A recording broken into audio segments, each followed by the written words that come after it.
The 11th Circuit Court of Appeals strikes down the corrupt Judge Eileen Cannon's unlawful order where she asserted equitable jurisdiction in the Donald Trump stolen document case. Say goodbye, Judge Cannon. You played yourself. Bye, bye, bye, bye, bye. Earlier in the week, the leaders of the Oath Keepers, Stuart Rhodes and Kelly Meggs, were found guilty in a Washington, D.C. federal courthouse for seditious conspiracy in their actual plot to overthrow the United States government. This is great news for justice and terrible news for Donald Trump. And speaking about terrible news for Donald Trump, the House of Representatives Ways and Means Committee officially has received Donald Trump's tax returns from the IRS. You can run, you can whine, but you can't hide, you despicable traitor. And meanwhile, the Maga Republican Party has learned all of the wrong lessons from the midterms and have turned to losers to conduct the post-mortem of their losing. Seems like a lot of losers doing loser things. And speaking about loser MAGA Republicans, remember when the Republican House Judiciary Committee used their official Twitter account and put out a statement that read, Kanye, Elon, Trump? Well, it happened 2 months ago in October, so you may remember it. And this is when Kanye was making his anti-Semitic rants back then. I mean, that's all he's been doing. After all, this is the type of speech that MAGA Republicans apparently love. Well, Kanye and his sidekick, Nick Fuentes, who just left their dinner with Donald Trump at Mar-a-Lago as part of their tour of hate, went on the Alex Jones show and literally praised Hitler and praised Nazis repeatedly. Because look, this is who the modern Republican MAGA party praises. And we have some good economic news. Good news alert.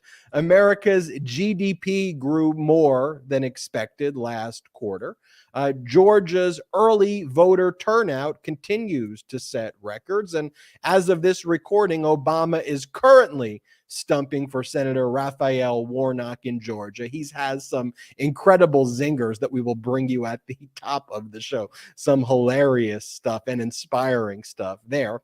Democrats unanimously selected the new House leadership, and they've got their A-team in place. And a federal judge overseeing the criminal grand juries in Washington, D.C., investigating Trump's crimes related to the insurrection and election interference, ruled that his top former White House lawyers, Pat Cipollone and Patrick Philbin, cannot assert executive privilege and now must testify about their direct communications with Donald Trump. That is big.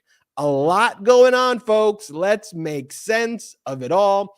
This is the Midas Touch podcast. Jordy is on his honeymoon at an undisclosed bunker location. Oh, fancy. Oh, we're going to miss Jordy, and I know everybody's going to miss Jordy, but holy crap.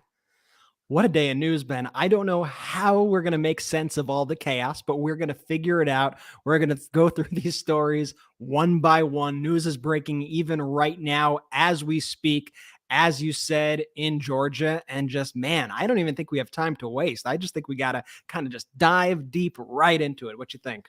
Georgia turnout is setting records, and Obama is currently holding an event for Senator Raphael Warnock. Georgia has eclipsed its daily record for early voting twice this week in the state's nationally watched Senate runoff. But even if the state keeps up the pace, it will be on pace to just break all sorts of records. And Barack Obama is currently stumping for Warnock, while Republican leaders like Trump and DeSantis have stayed away from Herschel Walker. Interesting, we play this clip right now of President Barack Obama, who is mocking the issues that Herschel Walker is focused on in Georgia. This is too good. Play the clip. I love this. Now, if you had forgotten what I said the last time, it's okay, because you just have to wait a minute He reminds you every time he opens his mouth. I mean, every day. Every day he comes up with something. Every day. Since the last time I was here, Mr. Walker has been talking about issues that are of great importance to the people of Georgia. Like whether it's better to be a vampire or a werewolf.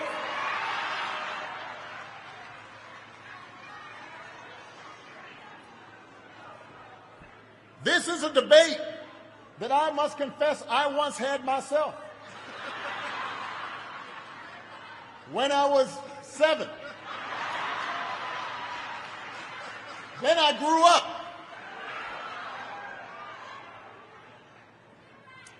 In case you're wondering, by the way, Mr. Walker decided he wanted to be a werewolf, which is great. As far as I'm concerned, he can be anything he wants to be, except for a United States Senator. He is just so good. He's so good at what he does. He just lays out the issues so clearly. And, you know, as we said, when it comes to the right and their craziness, sometimes the best way to handle it is by just ruthlessly mocking them. And Obama is the king of these zingers that really also cut through the noise and prove a point. Obama is absolutely on fire today, and you love to see it in this lead up to the runoff elections. Yeah, you can't back away from the MAGA extremism craziness. You have to just confront it directly head on, the same way that President Obama did there. And as I explained, you know, the media wants to both sides the issues. Okay, here we've got Democrats, and they're liberal and progressive. And here you've got Republicans, they're conservative. No, they're not. They're not conservative. Their point of view is that people should become werewolves, or a werewolf versus vampire race is kind of like what we should be focused on. And you can go through every one of their issues, and that's just like a ridiculous one, but like they're pro-insurrection, they're pro-global pandemics, they're pro-Kim Jong-un in the weirdest ways. Oh, we love Kim Jong-un. We want to have a romantic affair with Kim Jong-un. Like that is what they consider to be conservative. Yeah, we want former presidents to steal top secret records.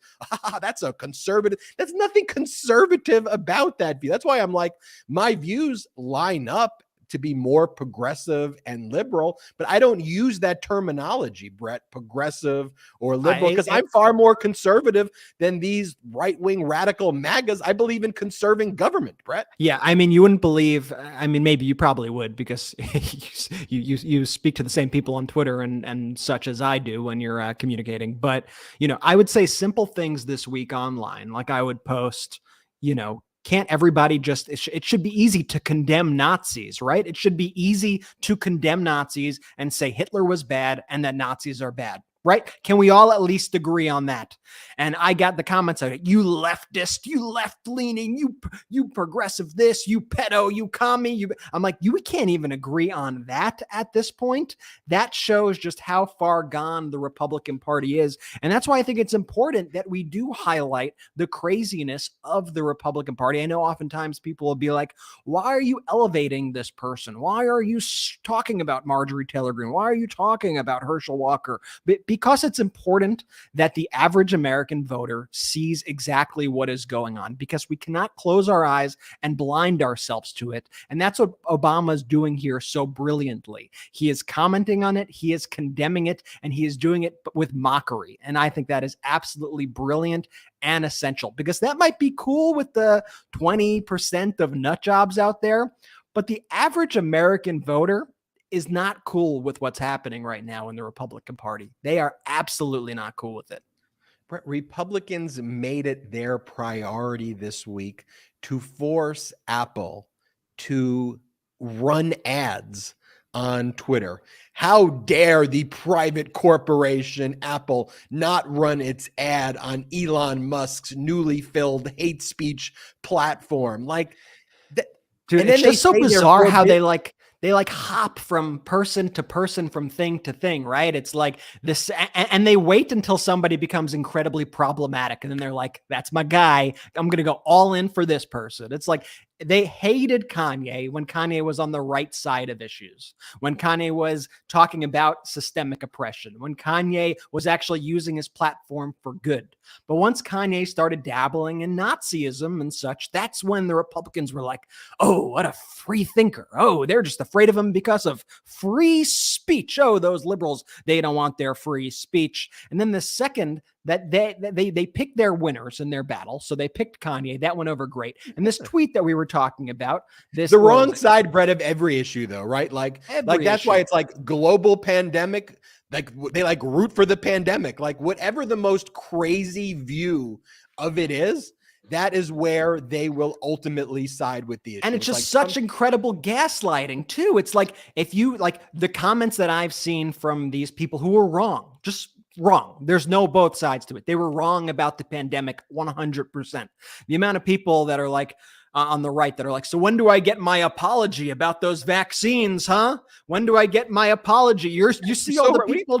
A million people died. What are you talking about? Apology? You apologize. You apologize for all the people dead. And by the way, these are mostly your family members and your friends and people who live around you, because Republicans are dying at far greater rates, but you're putting everybody in danger with your reckless rhetoric. And that all really came to this moment a few months ago, about 55 or so days ago, October 6th, 2022, when the House Judiciary GOP, the official account of the House Judiciary GOP, tweeted Kanye, Elon Musk, which now in retrospect kind of looks more like, I don't know, a curse than anything. They left that tweet up for a long while, but it took them until today, when Kanye West literally was spending all of his time on Alex Jones' show with Nick Fuentes, talking about how much he loves Hitler.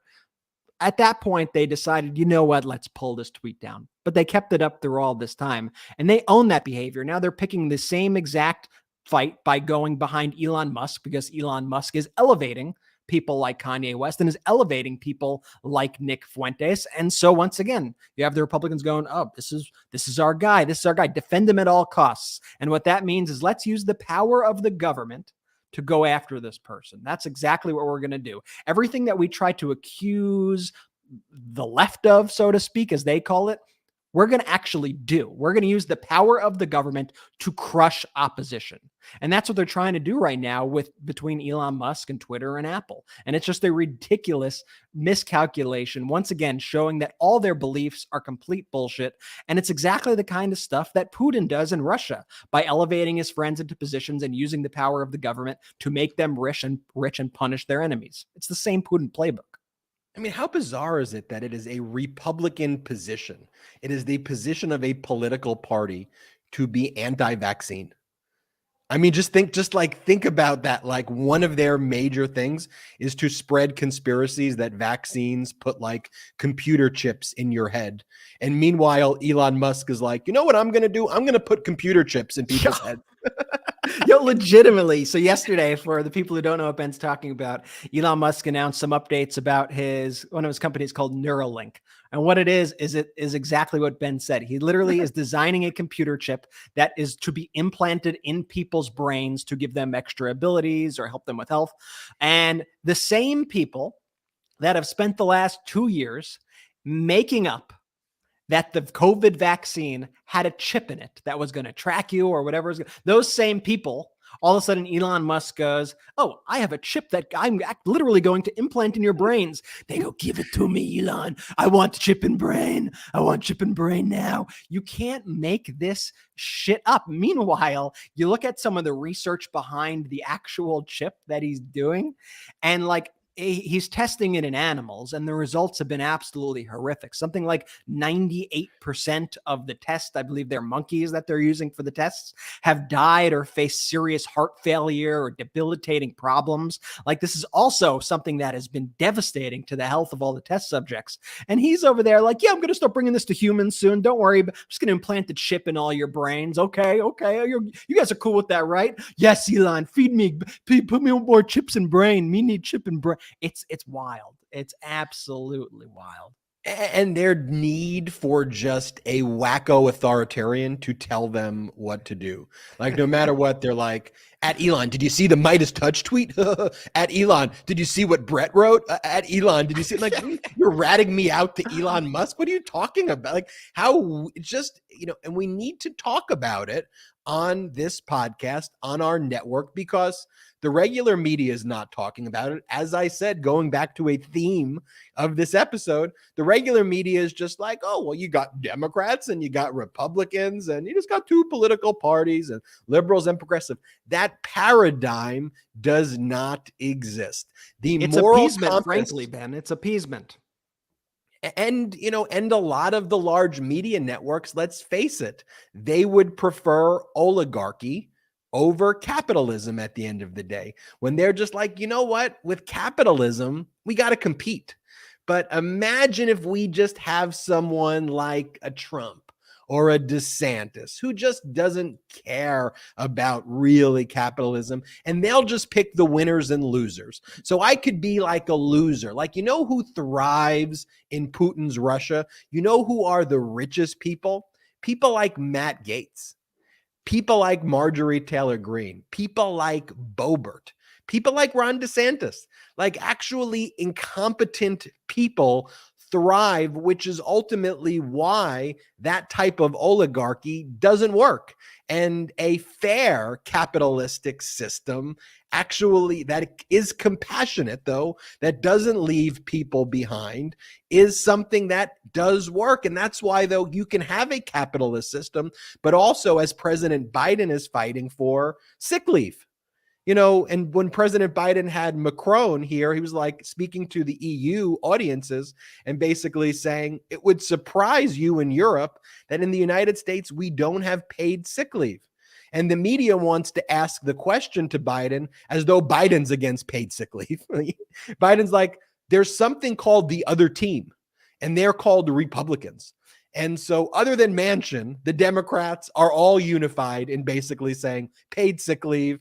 And if there wasn't the ridiculous filibuster, that would be passed. It gets passed in the House. When Democrats control the House, it gets passed in the Senate when Democrats control the Senate. But Republicans filibuster it. And that's one of the things they actually filibuster today to break the strike of the freight workers. One of the things that Congress did was pass legislation that provided significant benefits to the workers before they went on their strike. But what the workers wanted and what the workers deserve to get is paid sick leave, at least 7 days paid sick leave. And Republicans, it's because of Republicans, let's face it, they filibustered that and stopped it from happening. And so when you think about all of these issues, and the Republicans are appointing Kanye as their leader and people like Elon Musk as their leader, like, what are Democrats talking about, Brett? Like Hakeem Jeffries, who will now be the leader of the Democrats in the House of Representatives. Like, what is he talking about, right? He's talking about how can we do things for Americans? How do we do things for workers? How do we reduce the price of prescription drugs? How do we reduce the price of healthcare generally and make healthcare accessible to all? How do we increase people's wages, not just the minimum wage, not just the living wage, but a wage with dignity? How do we bring more jobs here to the United States? How do we fight for people's freedoms, like a woman's freedom over her body? Those are issues.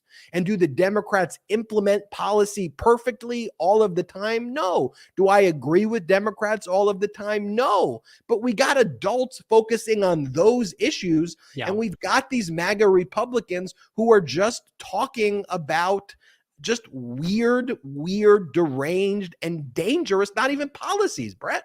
Yeah, we need to be pushing forward, and everything should be ultimately about helping people. And I feel like President Biden, throughout this whole rail strike thing, I feel like he's gotten, first off, he was handed a really tough hand. And I think the criticism of him has been very unwarranted. I think Biden has made it clear that he wants to be helping the workers. Also, I think a lot of people from our own side have even been quick to kind of be like, oh, why is Biden doing it? I don't understand. Like, you have to understand, the decision that ultimately had to be made was, can we get something passed, Or are we going to shut down the entire US economy basically in one of the most important months? It's a horrible any time of the year, but are we going to shut off right before the holidays? Are we going to shut down the entire economy? Because that was the alternative. Like, governing is hard. It's easy to just say and speak and say, I want this and I want that. That's great. We all want that. But at the end of the day, Biden was pretty boxed in by what was going on. And you had a Republican side who refused to give an inch here. And that is really what it came down to. Biden today said, of course, we need to get these workers paid sick leave. Do you know how sick it is? No pun intended, that these workers don't get paid sick leave. And not only those workers, but all workers in the United States of America. I mean, think about what we have to fight for right now here. They're fighting for 7 days when they are sick to be able to not go to work and get paid. And no, this isn't the government paying that. This would be the rail companies paying it. And so, as I was kind of approaching the subject, I went to research first, what is the deal with it? Why is the federal government involved in the first place? I saw a lot of people asking all those questions. So I want to explain that part too. So Congress is involved because of the Railway Labor Act, which permits Congress to step in either to delay or amend a version of one of the contracts, to step in the middle of these labor disputes for the rail industry because it's such an important industry. And this was enacted in 1926. It's to avoid the interruption of interstate commerce, which is something that is very closely guarded by the federal government. And it's to protect the rights of the employees to organize and bargain collectively so that they are not getting completely taken advantage of. And so we had an opportunity here to put a bill on the floor. And I'll tell you, if Biden went ahead and he tried to pass a bill, if he said, I'm going to just stand my ground here, I'm not going to let any bill through that does not include the 7 days of paid sick leave. You know what happens there? The strike happens and the economy shuts down. And that's what ultimately would have happened. So they had to figure out another strategy, which is let's separate these bills. And do I like that? No, I don't like that. I hate it. Honestly, I hate it. I want the workers to get 100% of what they deserve, and they deserve so much more than what they're getting. But you have to understand what's going on behind the scenes. And in a separate bill, it passed the House by a 221 to 207 vote to approve the resolution for paid sick leave. 221 to 207. Nearly every, and that's all Democrats, every single one, and nearly every single Republican voted against it. 99% of Republicans voted against it in the House. So then it goes to the Senate, right? And that's what we saw today. And the Senate today passed the bill to avert the strike 80-15. Overwhelming majority there. No issues there. But what did they do? The next bill came, which was that bill that I was just discussing earlier to provide railway workers with 7 days of paid sick leave. And the Senate voted that down by 52-43, because the way that our current government is structured is even if you have a majority like 52-43, guess what? That's no good if Republicans go filibuster. And that's exactly what the Republicans did. They shut that down by invoking the filibuster. And when you have to blame somebody here, you have to blame the Republican Party for shutting it down. And if that was in the original bill, the same thing would have happened with the original bill, and we would have been sent into a very deep recession, and things would have been really, really, really, really bad ahead of holiday season. And that's why it had to be done that way.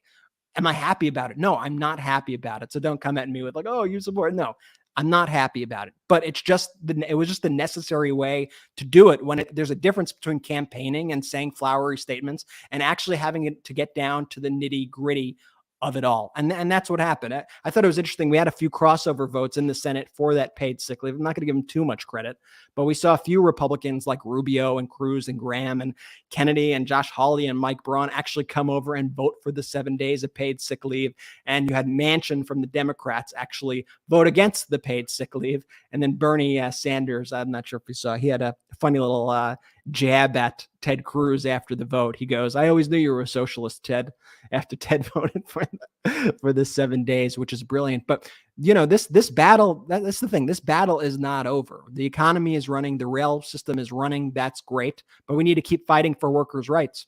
And we need to keep fighting for the rail workers' rights. And I saw all these union heads speaking today, and they said that they admitted flat out. They said, listen, this deal would be nowhere near where it is today without President Biden. It would be nowhere where it is today. And they reasserted that he is the most pro-union president in modern history. There was no doubt about that. And they were committed to continue to fight. And so we need to be on their side, and we need to keep pushing forward, because like we said, that is such an alien concept to every other country in the world, to not even be able to get 7 paid sick days. It's just absolutely insane and disgusting. It goes back to, though, talking about issues versus this MAGA echo chamber of just weirdness and dangerousness. Like, it is a fairly binary choice here, right? I mean, Democrats, almost by and large, almost every single one, other than Manchin, which is a whole nother conversation, but support paid sick leave. Everyone. And the Republicans, by and large, other than a handful who do here, look, on the paid sick leave question, they do. You said they shouldn't get lots of credit, but they do. They made the right vote here. But by and large, the rest of the Republicans, all of them, don't support paid sick leave. Like, what other issue could be more fundamental to you as a human being other than your health, your education, your family's health and education, your healthcare, your jobs, your wages? Like, that's what politics should be about. Like, politics should not be about going to these weirdo carnival fascist rallies that Trump holds, and that everyone's grifting off of everybody and selling each other weird stuff. Like, that's not what politics should really be about. Like, we should be always focused on the issues that matter to American people. And I don't hear any of Republican leadership talking about any issue at all. All they want to talk about is Hunter Biden, this, and how Apple needs to advertise on Twitter, and how amazing Trump is, and we need to win. I said last week, listen, Elon Musk, listen, everybody, listen to Republicans, Tesla, SpaceX, whatever other companies, Neuralink, I don't know, whatever other companies he owns these days. You have to advertise on our show, you communists. I made a challenge. You have to advertise on the Midas Touch podcast, because if you don't, you're communist, right? I mean, that's what it is. You know why that sounds so stupid? Because it is stupid. And that's exactly the argument that Republicans right now are going on Fox News every day to make. And meanwhile, a lot of this was also based on just something that Elon Musk completely made up. Like, he invented that Apple had threatened that they were going to take the app off the App Store with They just lie about everything. Yeah, lie. And I think he got and that's it's possible. It's still possible. You know, I actually think it's quite possible, because Apple doesn't mess around with their content moderation, and they take things like COVID disinformation seriously and Nazi stuff pretty seriously on their App Store. But he basically made it up. I don't know if he got just like a form letter from Apple or what, that is sent to every developer on the planet. But he admitted a day later, oh yeah, must have misunderstood it. I met with Tim Cook. He cleared it up. I was wrong.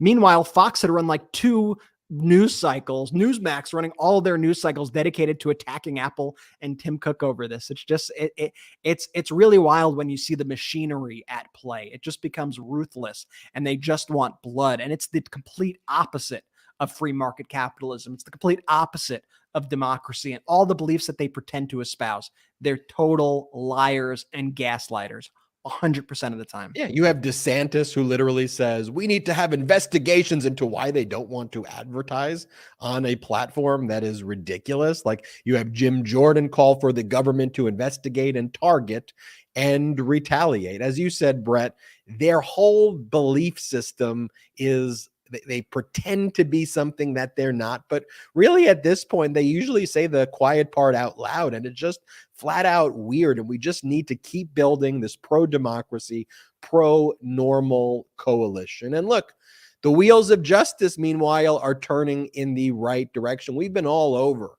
in our reporting of Judge Eileen Cannon's real corrupt practices there. The moment she said that she was going to assert equitable jurisdiction, for those listening on audio, we're just putting up a picture of the corrupt Judge Eileen Cannon. She was appointed by Donald Trump, and on September 5th, she asserted equitable jurisdiction, appointed a special master, and really stalled the Department of Justice's investigation, their criminal investigation into Trump stealing these top secret records and other government records. Granted, the 100 or so top secret records were pretty quickly returned to the government after they filed an emergency motion for partial stay with the 11th Circuit Court of Appeals, which was like, you don't have jurisdiction to do this, Judge Eileen Cannon. And I was like, look, it's the same reasoning regarding those 100 records, regarding all the 11,000 other records. So I pretty much knew what the ruling was going to be. But it's astounding that she asserted equitable jurisdiction and blocked the federal government, the executive branch,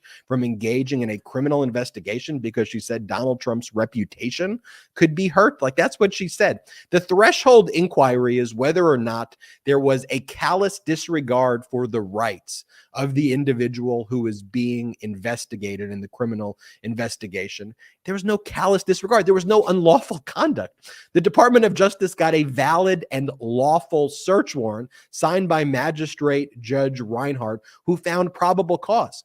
Then the Department of Justice executed the search warrant, and they found the stuff that was stolen. They found the records.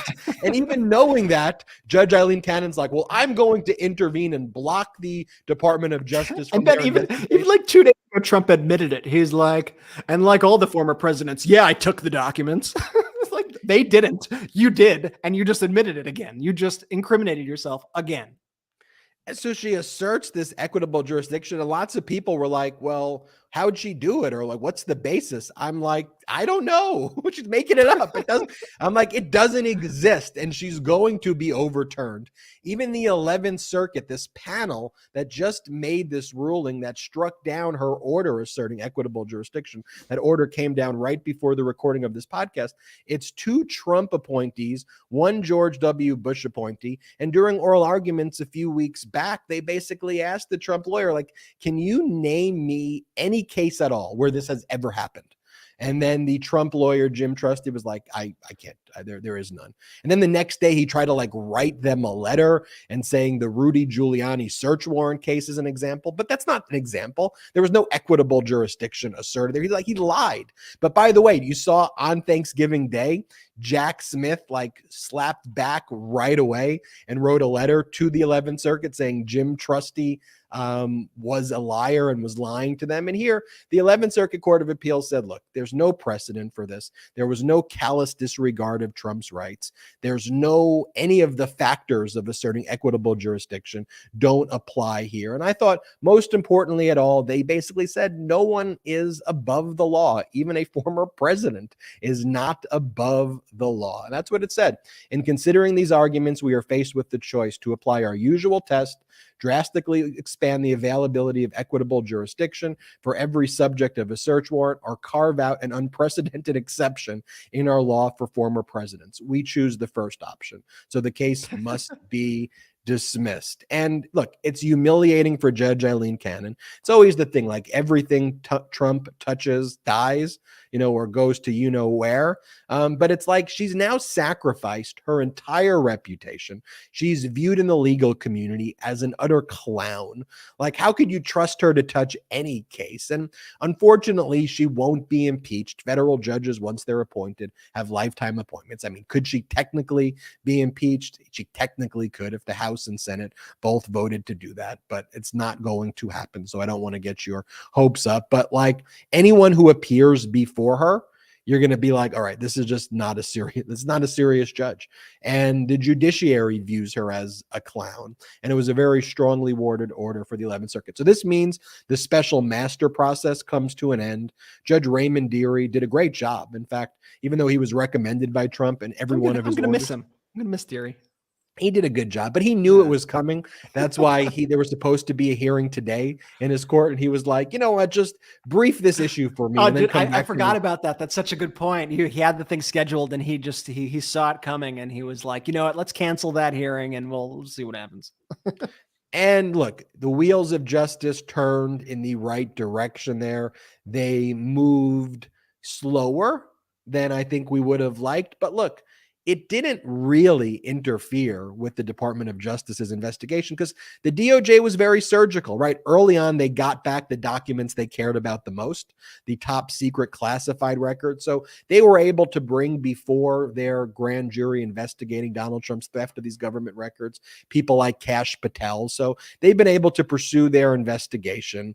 Meanwhile, it's cost Trump hundreds of thousands, if not millions of dollars in legal fees. And ultimately, he lost and he'll continue to lose. Will Trump try to appeal this to the United States Supreme Court and file some emergency application to vacate what the 11th Circuit did? I'm sure he will do that, but he's a loser and he is going to keep on losing. They're not going to rule in his favor. And I know this because they ruled against him with regards to the other 100 classified records. It's the same exact analysis there. So that was a really strong ruling. Brett, from a non-lawyer's perspective, what did you make of that whole weird ordeal with Judge Cannon? Well, I read the filing when it came out. I always try to look for the original filings. I really don't like looking at other people's takes on the filings, except to ask you for your take, because I've learned that most people don't know what the heck they're talking about. So I like reading the original source material, and I like speaking to you. And when I read it, and I encourage everybody to read it, and we tweeted it out on the breaking news today, and we could put it in the description of the podcast. But all I thought was, holy crap. It might be hidden a little bit in legalese, but that was a brutal smackdown of Judge Cannon and everything that she has said over the past few months, every order she has made. They just really made her look like the clown that she is. And she'll forever be known. I know for a lot of people this isn't enough, but she'll forever be known as such a partisan hack, as somebody you can never trust, just a absolute laughing stock. And I'll tell you, I will not miss corrupt Judge Eileen Cannon handling this case, and I look forward to it continuing. Everybody, you should check out our Patreon site. Go to patreon.com/MeidasTouch. It'll be really helpful to support this independent media channel. We have exclusive content that you can only get at patreon.com/MeidasTouch, spelled patreon.com/MeidasTouch. We have exclusive podcasts, exclusive content, exclusive behind the scenes footage, exclusive merch drops. There's even a tier where you could become an honorary producer of the Midas Touch podcast, and your name appears at the end of the show, and so much more. But you see, we're not funded here by any outside investors, yet we compete with the major media channels. In fact, we get more views and engagement than them, and we're not funded by any outside investors. So none of the millionaire and billionaire investors who fund those networks, none of that with the Midas Touch network. So we're 100% independent, 100% crowdfunded, 100% accountable to you wherever you are in the world. If you're able to help grow this independent media platform, check us out at patreon.com/MeidasTouch and consider becoming a member at one of those tiers. Also, in some more legal news, Brett, a federal judge a lot of legal news, a federal judge overseeing the criminal grand juries in Washington, D.C. And here, the criminal grand jury that's focused on Donald Trump's potential actual unlawful conduct during the January 6th insurrection, has ordered that Trump's top lawyers, former top lawyers in the White House, Pat Cipollone and Patrick Philbin, can't assert the executive privilege. We're putting the photos up of Cipollone and Philbin, that they can assert executive privilege. So they previously testified before the grand jury in September. They answered a lot of the questions, but on the questions that said, what did Trump say to you?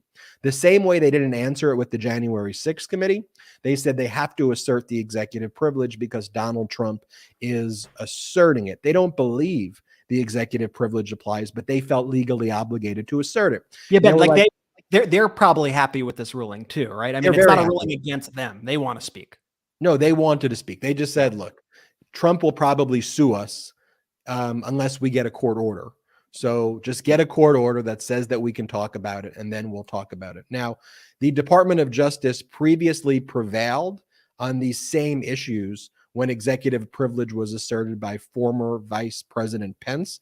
Top officials, Mark Short, who was his former chief of staff, and Greg Jacobs, who was Pence's former general counsel. And there, the same thing. They asserted executive privilege at Trump's request. The Department of Justice prevailed, and they got the testimony there. And now they're going to get the testimony of Cipollone and Philbin, which is huge because even the January 6th committee didn't get those communications. And those are probably the most important ones. Like, that's the treasure trove that you're looking for there. And as I've always said to people who have been Merrick Garland doubters, I said, just imagine that Merrick Garland indicted Trump a year ago, like many people wanted to happen, but didn't get orders like this. And then you called Cipollone and Philbin and Mark Short and Greg Jacobs to the stand. But when you asked them, so what did Donald Trump tell you? They said, I'm asserting the executive privilege at Trump's request. And then what do you say as the prosecutor? You're in front of the jury. You go, no, you can't. You can't do that. That's frivolous. The judge is going to ask you, well, what did you do with the grand jury? What did you do before this to secure their testimony and to challenge the executive privilege? And if the prosecutor's answer was, well, look, I got a lot of pressure on Twitter, a lot of people on social media, like, we had to file this case. I mean, look, the fact is that for the past 12 to 18 months, the Department of Justice has been doing a lot regarding the Trump criminal investigation. And so you have to impanel a grand jury. That takes time. A grand jury doesn't meet every day. It meets certain times during the month. Then you got to subpoena the witness. Then you got to find a time for the witness to show up. Then the witness shows up and they testify. And then they say, well, I can't answer these questions. Then you got to file a motion. Then Trump gets the opportunity to oppose the motion. Then you have the opportunity to file a reply. Then it takes a few weeks for the court to make a ruling. And then the court makes a ruling. Then you have to call the witnesses to show back up. And you have to do that for every witness. Yeah. You have to do that for every witness. So when people say, if this involved any other person other than Trump, they would be indicted already. And I say to that always, of course. But every other citizen is not the former president of the United States.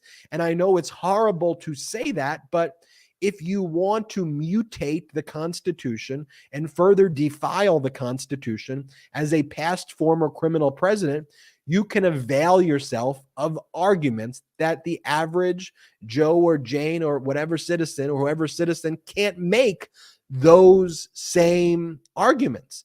And it just is slow to do it. It's not the DOJ's fault, but where the DOJ would be engaged in prosecutorial malpractice is if they didn't go through these steps and be diligent. Could you imagine, Brett? Everyone would be like, oh, Merrick Garland doesn't know what he's doing. Had you not filed the executive privilege motion? Well, he did. It just took a long time. And at the same time Merrick Garland is doing that, he's prosecuting all the other insurrectionists, like hundreds and hundreds of convictions all at the same time. And so, look, I would like it to go quicker, but I hope one of the things we've done here at the Midas Touch Network is just explain in objective terms the practical realities that exist here.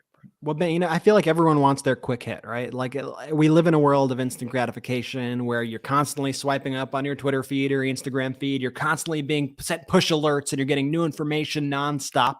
But the fact is, the real world does not run at the same pace as the digital world in which we're getting all this information. We're so overwhelmed on a daily basis. But those other systems are still running at the same speeds that they've always run on. And I'll give you two words for how to really screw this whole thing up. Okay. John Durham. How about that? You have John Durham, who did the opposite of Merrick Garland. He is the special prosecutor that Trump put in at the end. That he's lost like all of his cases. And why? Because they were BS cases to begin with. And also he was basically doing everything just to try to give people on Fox News that hit. Just to give them that hit of adrenaline. Ooh, he's coming after Hunter Biden. Ooh, he's coming after Hillary Clinton. Ooh, and guess what? All of that failed because he didn't take the time to even make a case. Well, there was no case. But the fact is if you want that instant gratification, if you want a flashy headline on Fox News like Durham did, you're going to lose all your cases. If you want to actually follow the rule of law and do it, I think Garland is doing it exactly right. I have a lot of confidence in Jack Smith, and you could see it in Trump world, man. They are freaking out over Jack Smith, and it is quite a joy to watch day in and day out to just see them melt down.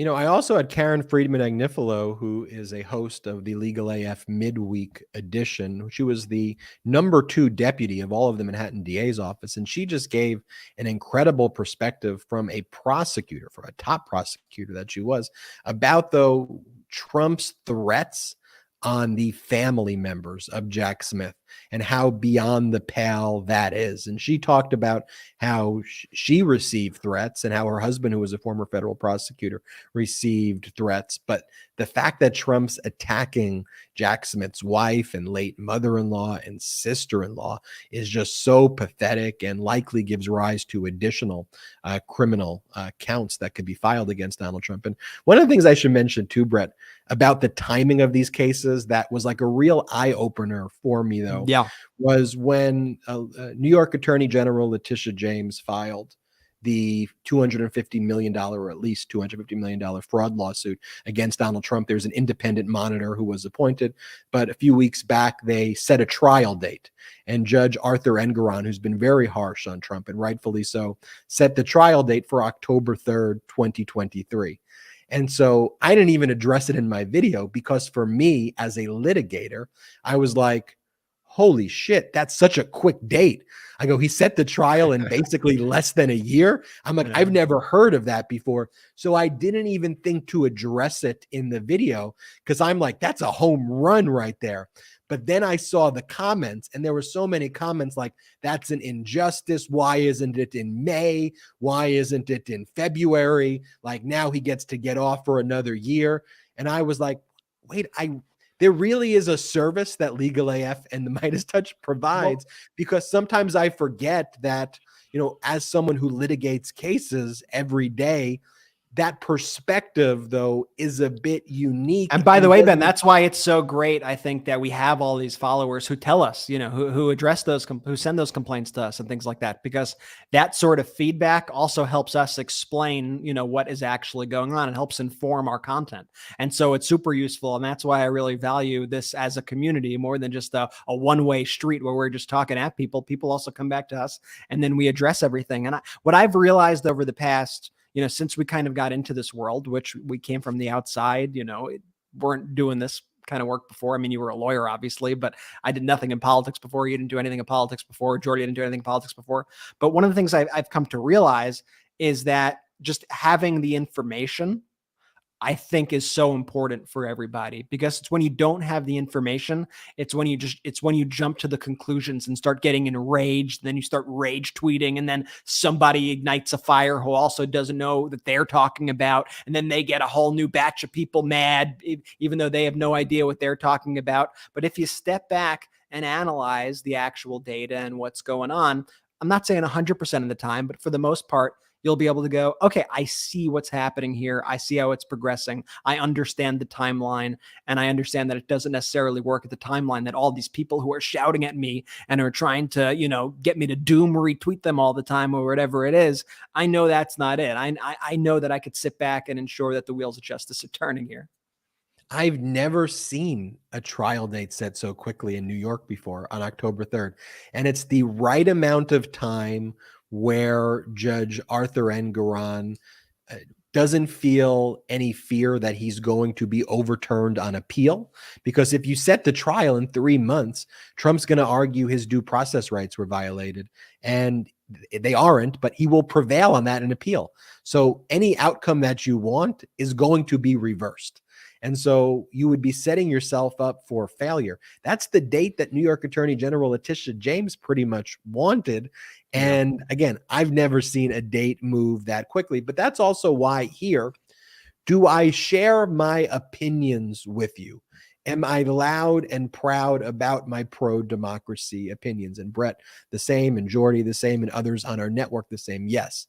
But where we do a painstaking job, and it's a lot of work to do it, but it's the right endeavor to do, is to focus as much as we can on the objective data that exists. And so that we're not spreading hope where there shouldn't be hope. We're not spreading fear where there shouldn't be fear. I'm trying to give you my best opinions. And so for example, when I've talked about the student debt cancellation and the Republican states that have blocked it, or have filed lawsuits to block it and have gone in front of these Federalist Society judges, Republicans who have stopped Biden from implementing his student debt cancellation program, I can say to you, I think that the standing argument that was made by all of these Federalist Society proxy groups are completely specious. They're completely invalid and meritless. The argument of standing, their injury, to get into court, why they are aggrieved and seeking redress. But on the overall issue of the merits, as to whether the HEROES Act, the enabling statute, which talks about what the Department of Education can do in emergency situations like cancel student loan debt, based on the composition of the current Supreme Court, if you get past standing and you get to the merits issue, there is something in the law called, or that has been evolving in the law, especially amongst right-wing judges, called the major questions doctrine, and where Congress doesn't specifically address a major question like student cancellation, but that it's based on a prior congressional action that they took, like the HEROES Act is a 2003 kind of post 9/11 statute, where the Supreme Court said is on major questions, Congress needs to pass a law or we're not going to allow executive branch action on that. So I try to temper my analysis by saying on the student debt cancellation one, while I think the Department of Education did, my opinion is they did the right thing. My opinion is student debt should be canceled. I think the law favors that.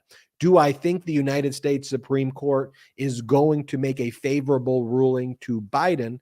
If they get past standing, they will not make a favorable opinion on Biden there, and the student debt cancellation program will not be implemented unless Congress legislates. But that's just an example of taking objective data and just looking at, here's the composition of this court.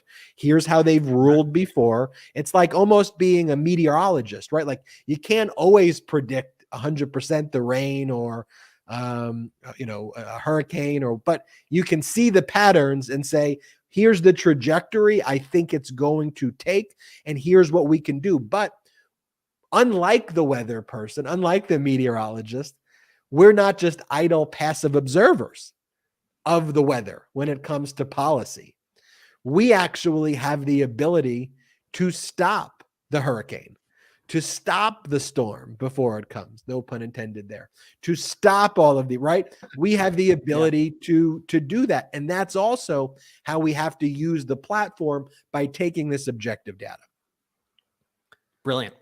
Thank you. Exactly. And let's, while we're on the topic of student loans, I'm not sure if you actually gave an update as to what's going on, but let's give everybody an update. You know, the Fifth Circuit had declined to reinstate Biden's student debt relief program on Wednesday. And what happened today, Ben? I saw the administration. But the Fifth Circuit did give an expedited appeal. So oral argument will happen pretty soon, which is actually not half bad there. And the Supreme Court's granted an expedited appeal of the Eighth Circuit Court of Appeals, where the Eighth Circuit Court of Appeals gave a nationwide injunction blocking the student debt cancellation program, where the Eastern District of Missouri had ruled that these Republican states that filed the lawsuit had no standing. The Eighth Circuit was like, yeah, there may be standing, and this is like a big issue, and so we're not going to actually address the probability of success on the merits, which is what we're supposed to do in ruling on an injunction. We're just going to be like, injunction. Like that was literally the Eighth Circuit Court of Appeals, specious ruling. Like they didn't address the HEROES Act at all. Like the analysis I gave you about whether or not the enabling statute from 2003 can be used right now in an emergency, can be declared based on the global pandemic to cancel student debt. They didn't even do that analysis. They're like, whatever, it's a big question, but we'll keep you posted on what happens there. In February, there will be oral argument before the United States Supreme Court on the issue, and I'll be able to give you better insight as we get closer to that date. Meanwhile, Biden has extended the pause on the collection of student debt from the federal government to June. Also, Oath Keepers, Oath Keeper leader Stuart Rhodes, Kelly Meggs, and others, everyone was found guilty of obstruction. An obstruction of justice is a 20-year sentence. So all of the people, Rhodes, Meggs, Kenneth Harrelson, Thomas Caldwell, Jessica Watkins, all found guilty of obstruction, and that count alone carries with it a 20-year sentence. So a very, very, very serious jail sentence for them there. Now, on the seditious conspiracy count, Rhodes and Kelly Meggs were guilty. Harrelson, Thomas Caldwell, and Watkins were found not guilty on that seditious conspiracy. On conspiracy to obstruct, Meggs and Watkins were guilty, and the others were not guilty. And what this just tells me is this is why you got to prepare your cases for a jury, because the jury reaches very nuanced decisions, and sometimes they can be mercurial in the decisions that they reach. But the big headline, though, is the top Oath Keepers are guilty of seditious conspiracy and obstruction, and everyone was guilty of obstruction. This is a Civil War era statute that really hasn't been invoked for almost 2 decades. It's very rarely used. Very rarely can the DOJ prevail on it. And also, these individuals were not in the Capitol building. You have to think about that as well. And even though the Insurrection Act was never actually invoked by Trump like they believed was going to happen, even though their conspiracy didn't succeed, even though the government wasn't toppled, they were still guilty of this sedition, which is as big of a crime as you get. So the momentum that this gives you as Merrick Garland passes the baton to Jack Smith couldn't be stronger. And what Merrick Garland did was brick by brick build this case while also empaneling the grand juries to investigate Trump's crime and issue all of these subpoenas. So all of this has been going on at once. Like, first you go after the shaman and all these other people who trespassed, but who didn't do anything violent. So that's step one. Then you move on to the violent offenders who get serious sentences, either plea agreements or you try those cases. The DOJ has been trying cases like every single day. Then you move up to the terrorist organizations for seditious conspiracy. Here are the Oath Keepers, the Proud Boys. Think about Enrique Tarrio, the leader of the Proud Boys. He's like, okay, Rhodes was just convicted of seditious conspiracy and is going to jail for the rest of his life.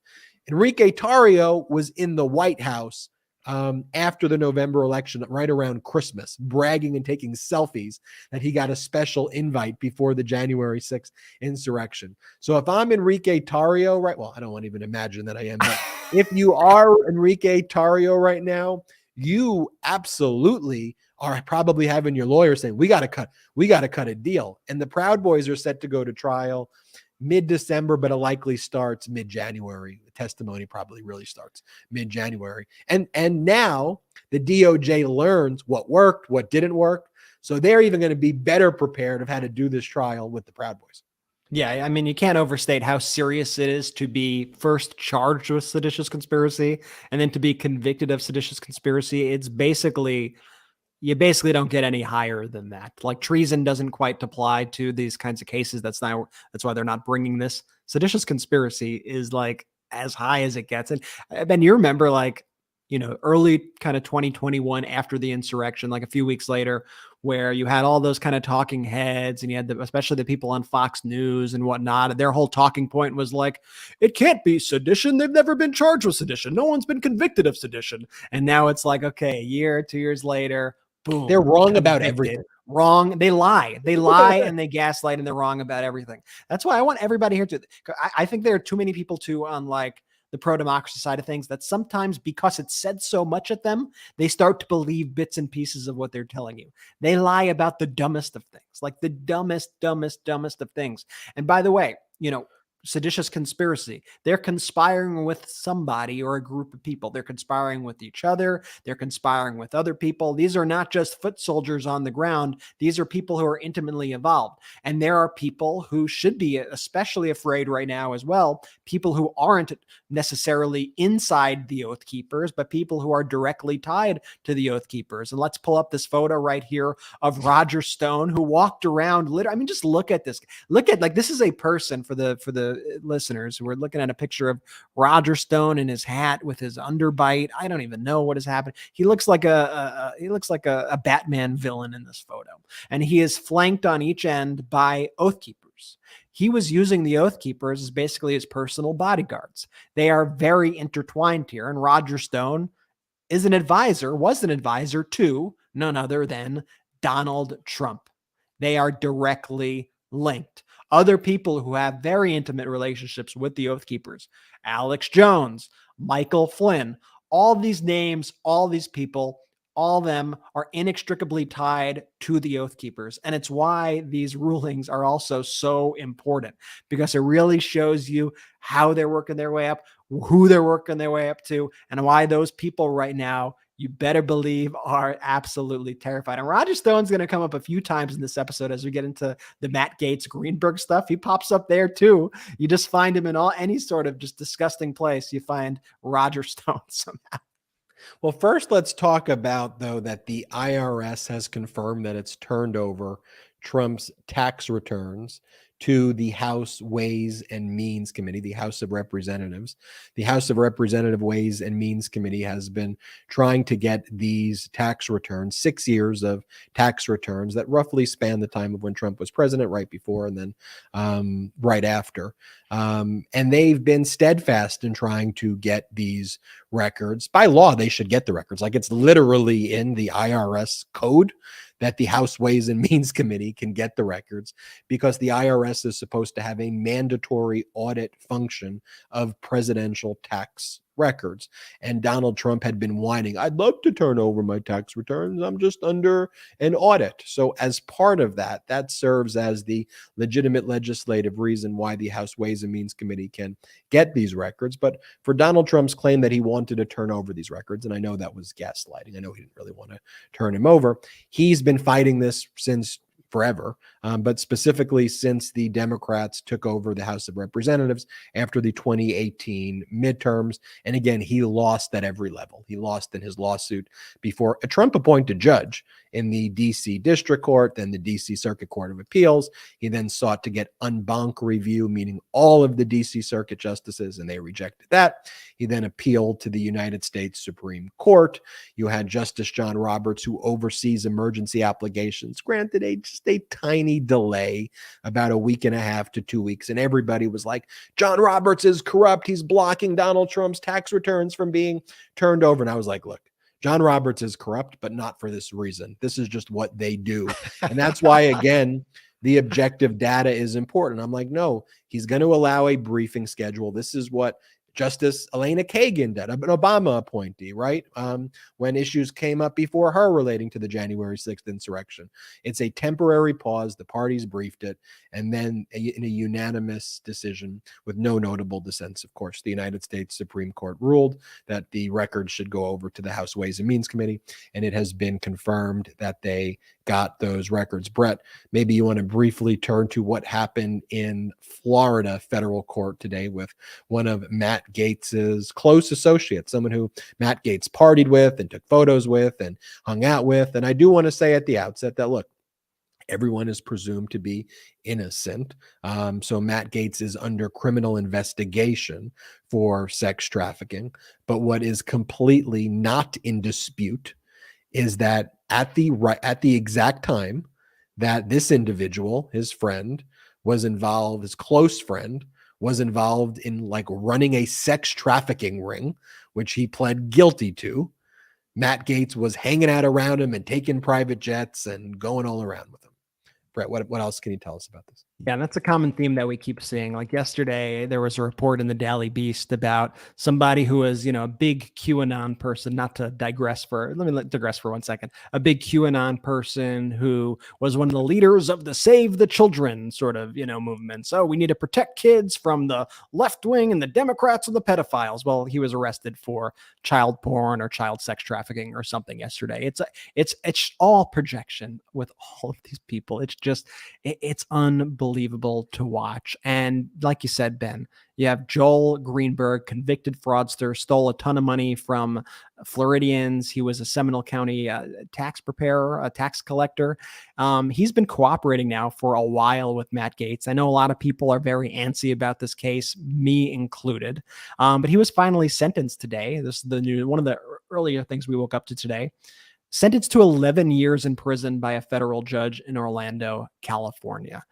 He had previously pleaded guilty to underage sex trafficking, wire fraud, stalking, and 3 other felony charges. And as part of his plea deal, Greenberg provided information to investigators about Gaetz related to the sex trafficking probe, said a source familiar with the probe. And Greenberg wasn't just like a random person in Florida. He was a very prominent figure in the Florida Republican Party ecosystem. And there are photos of him, and I'll pull them up right here.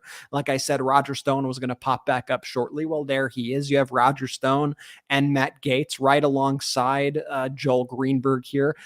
I don't know. There's something about this photo. They're like very sweaty, and Roger Stone has his shirt like unbuttoned, and Gaetz is there in the back with his creepies. There's something very disturbing to me about this photo.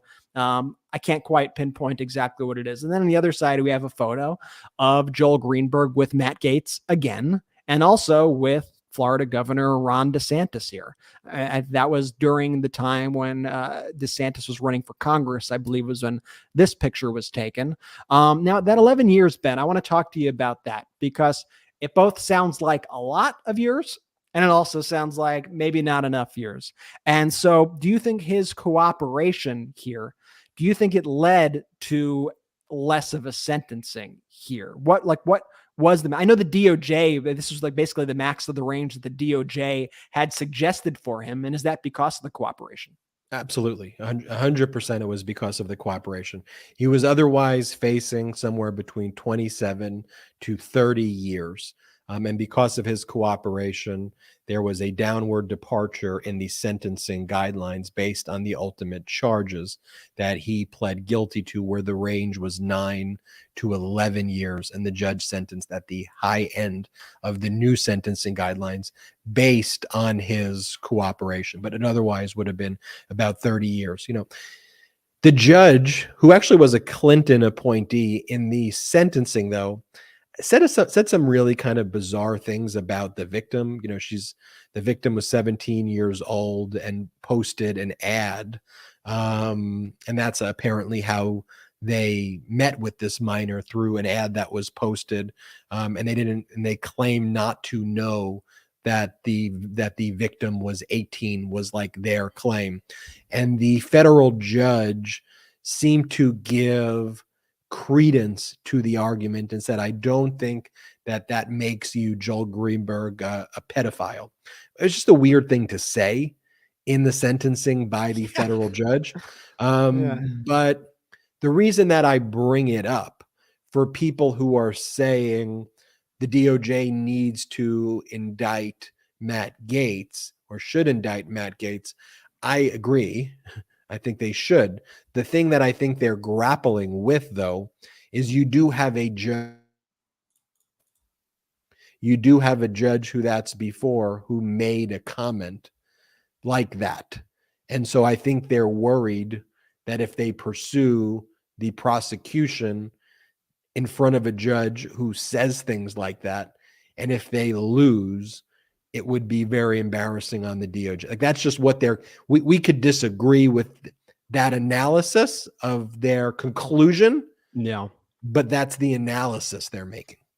Yeah. They want a sure thing, basically, right? If they're going to bring something of that magnitude, they want to make sure that they win the case. But what we do know is that Greenberg has cooperated for at least 18 months, he's identified at least 27 individuals involved in all of this, and that includes Gates. And a recent court filing that was released this week says that the investigation is ongoing. And so that's, good to hear. I know there have been a lot of reports, a lot of things leaked to the press to the contrary, but it's clear that they are still pursuing this investigation.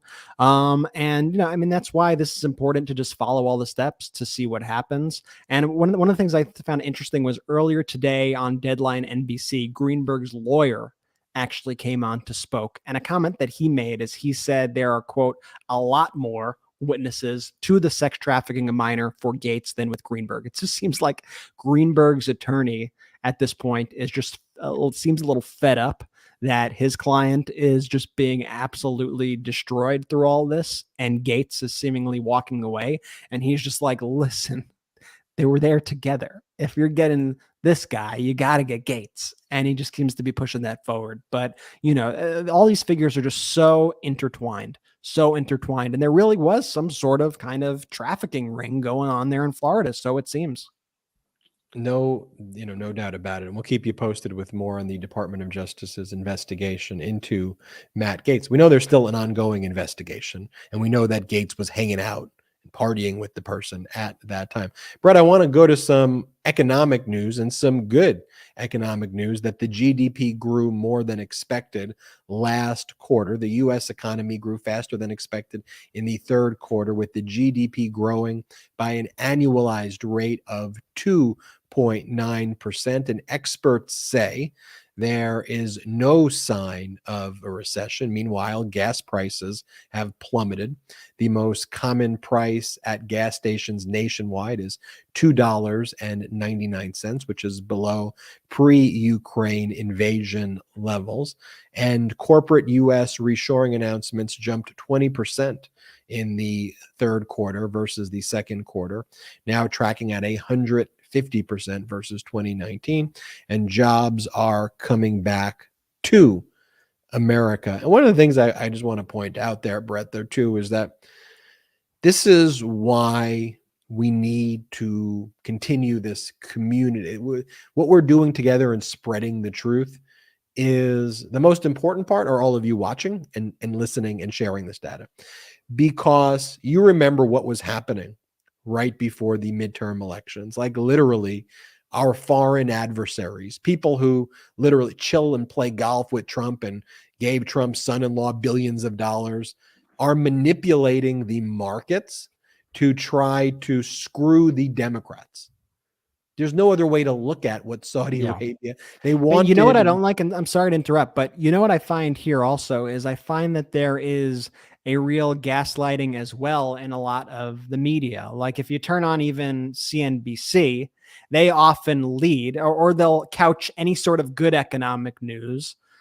They'll say, while recession fears linger. Even though when you actually get into the data and actually start speaking to the experts, they're like, no, that there's no signs that point to a recession. The economy is growing. Prices are coming down. There's no signs pointing to a recession right now. And you have even all these commercials on TV. You have all these news reporters who will say things like, how many times have you heard, like, in these trying economic times, it's important that they never said that during Trump. They never said that, even when the economy was absolutely tanked. Even when he brought the economy to the floor. And now all these same people who criticize the economy today, which are there problems? Sure, there's always problems in the economy. I think income inequality is probably one of the most important things that we have to fix. But you have those same people who point to when the economy was crashed, like in the middle of 2020, at the height of the pandemic, and they go, you see how low gas prices were back then? You say, it's like, everyone was locked inside their homes. We couldn't buy toilet paper. No one was driving. No one was on the roads. That's why. If you want the economy to tank like that again, is that the trade-off that you want here? It's just this endless gaslight, and it comes from a lot of people in the corporate media and the mainstream media who hinge everything on that in these trying economic times. It's important that report that there's good news out there. Report what is actually going on. It's important because a lot of the sentiment about the economy is also just that. It's sentiment. It's what people think. And if people are being fed negative messages day in and day out, they're going to think that things are bad. It was like that study that came out the other day that I don't have the clipping, and it's a little off topic, but the New York Times ran a report the other day that basically said the media's coverage of crime during the midterms probably swayed the key districts needed for Democrats to win the elections because of the very scary headlines about crime in New York and California. Those races were decided based on sentiment due to that. And then everyone was like, hey, New York Times, you were the people running those headlines. People were putting the side-by-side headlines up of them speaking about crime day in and day out, even when the numbers, when the data didn't reflect it.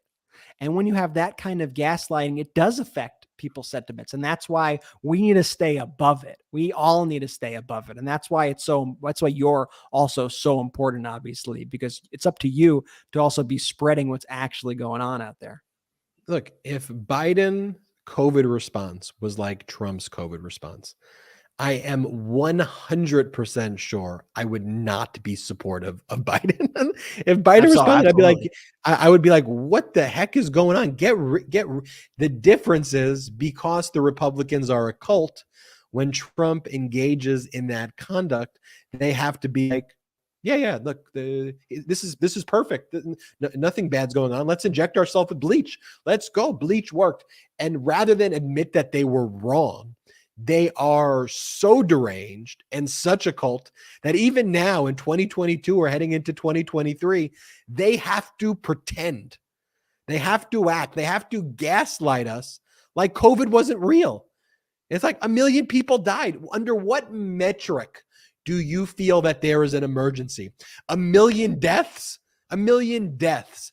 Does it rise to the level of something that you think was a serious thing that should be taken seriously? I mean, like literally you have DeSantis running around basically talking about like how great his policy was. It was like, dude, hundreds of thousands of people died because of you. Like objectively, that's what, and you're high-fiving that? Like how bizarre, how gaslighting, how cultish, but ultimately that is why we have the Midas Touch Network. That's why we created this. And when I say we, not just Ben, Brett, and Jordy, but we, all of us, the Midas Mighty. Whenever I'm asked, what is the secret ingredient to how you did this? There's so many other media companies out there that fail. There's so many other media companies that get no views. Like, what is it that makes this work? And I say it's Jordy, number one. No, I'm giving Jordy a shout out. But what it really is, and Jordy has a big part of it, but it really is the Midas Mighty community, because you are all the messengers of the truth now.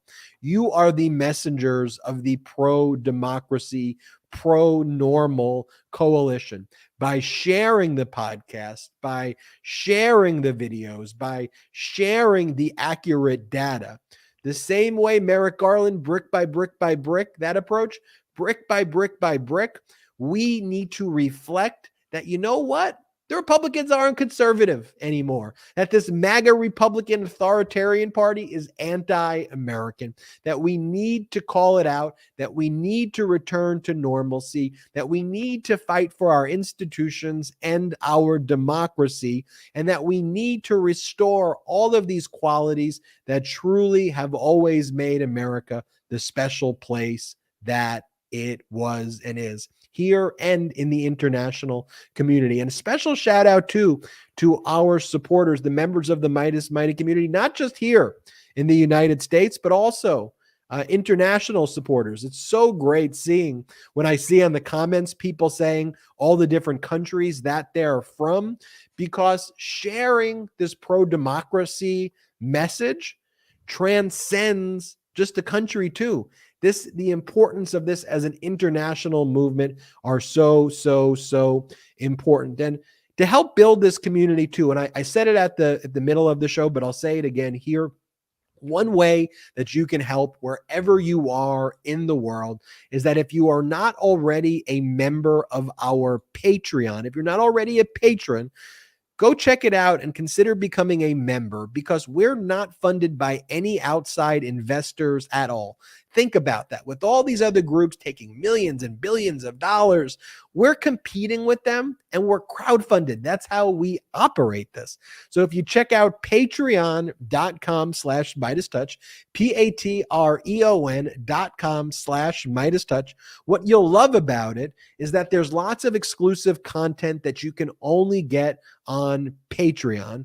But most importantly, I think the community of supporters there who help grow and fuel the research that we do and the staff that we have and help build this independent media platform is so invaluable. We're so grateful for it. So wherever you are in the world, if you can do it, check it out. It's patreon.com/MidasTouch. And right after the show, check it out. And if you can, become a member of our Patreon.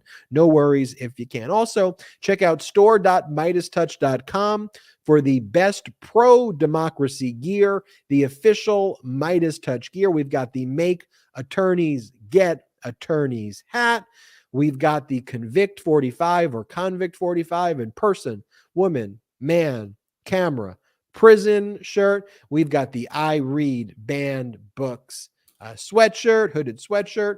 We've got the Rovember, Row Your Vote collection, and so much more at store.MidasTouch.com. It's all 100% made in the US and 100% union made. And while they say imitation is the best form of flattery, when our competitors make our merch outside of the United States and not by unions, even though I appreciate the message, I do not support their copycat of us for that reason. And while you're at it, why don't you check out our new true crime podcast? It's called American PSYOP. It is climbing the true crime podcast charts, and frankly, all of the podcast charts. I think it was in the top 20 of all podcasts in the United States, and it reached like 8 or 7 on the true crime. We're up to episode 4. It tells the story of General Wes Clark's son, Wes Clark Jr. Now, General Clark ran for the presidency. He was the top general of NATO. And what this true crime thriller explores is how Wes Clark Jr. was targeted with all of these psychological influencing operations, and he was targeted by all of these cults and mercenary groups who kind of wanted to use him to influence American policy because they thought, based on his proximity to power. It's a thriller. Trying to sort fact from fiction in it is also, part of the mystery and thrill. But Brett, I love that podcast. And so just search American PSYOP, PSYOP, American PSYOP. After I'm done listening to American PSYOP, I'm always just like, woo, all right. we always have to connect and have a debrief on everything that we heard. And I found myself now going back and listening to all the episodes second and third times in their final forms, and it is just incredible. And I've heard a little rumor that there are some figures who have been in the news lately that before all this even happened, we produced the series, might make their way into some future episodes, and might be talking about people like Kanye or Elon or people like that. So you got to understand, with these PSYOPs, the people who are targeted are people of influence, and it's real scary stuff that's going on. To be able to hear somebody like Wes Clark, who was a ripe target as the son of a NATO general, as a son of a presidential candidate, as somebody who is in the military, be the target of all these foreign mercenary groups and religious cults and the like. And to see how they were able to manipulate him in order to try to influence U.S. policy, you got to be damn sure that there are a lot of other useful idiots in this country who bad actors have used as PSYOPs in order to influence our policy and influence people. And from Mike Flynn to Trump and everybody. I mean, as you hear everything that's going on, you just realize how weird and scary of a world that it truly is. But I think it's also important that we know that it's going on, so that if any of that's also coming at us, we could combat it. And that's why I think it's so great that Wes has been able to get through all of that and has lived through it to be able to now tell his story. And so check out American PSYOP. right now. Go at it. It's free wherever you find podcasts, American PSYOP. Check it out. And I just want to say how incredible it is spending all this time with you guys every week. We got this exciting Georgia runoff race to the finish right here. We ain't done till we get 51, so let's keep pushing. And I'm just so grateful for the Midas Mighty community, and I don't think I could say that enough. I'm just so appreciative of all your support. Shout out to the Midas Mighty.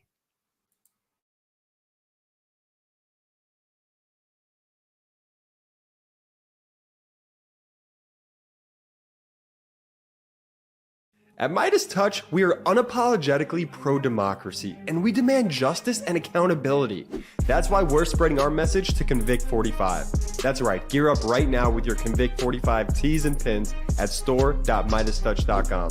That's store.midastouch.com.